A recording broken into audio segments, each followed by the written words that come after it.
In this video we share St. John Paul II, the Great Mercy Pope.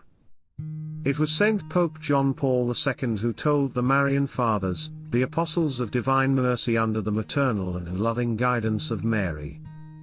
We've been faithfully following his instructions ever since.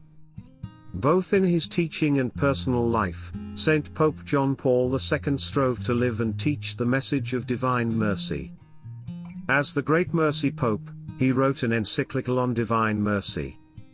The message of divine mercy has always been near and dear to me, which I took with me to the See of Peter, and which it in a sense forms the image of this pontificate. In his writings and homilies, he has described divine mercy as the answer to the world's problems and the message of the third millennium. He beatified and canonized Sister Maria Faustina Kowalska, the nun associated with the message, and he did it in Rome and not in Poland to underscore that divine mercy is for the whole world. When St. Pope John Paul canonized Sister Faustina, making her Saint Faustina, he also, on the same day, surprised the entire world by establishing Divine Mercy Sunday, the feast day associated with the message, as a feast day for the entire Church. The feast day falls on the second Sunday of the Easter season. On that day, John Paul II declared, "This is the happiest day of my life."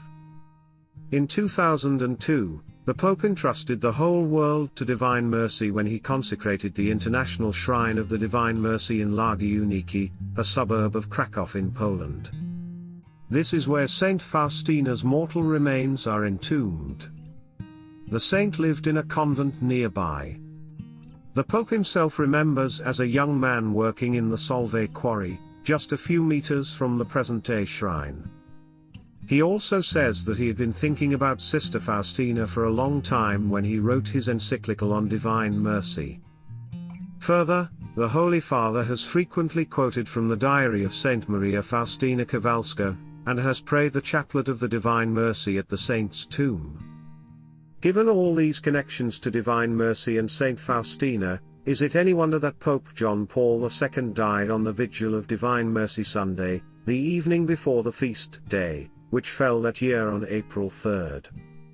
It is also no surprise that the Great Mercy Pope left us a message for Divine Mercy Sunday, which was read on the feast day by a Vatican official to the faithful in St. Peter's after a Mass that had been celebrated for the repose of the soul of the Pope. Repeatedly Pope John Paul II has written and spoken about the need for us to turn to the mercy of God as the answer to the specific problems of our times.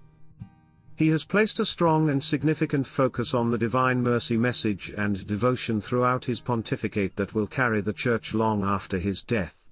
Thank you for supporting my channel. May God bless you and keep you. Our Lady, Queen of Peace, pray for us.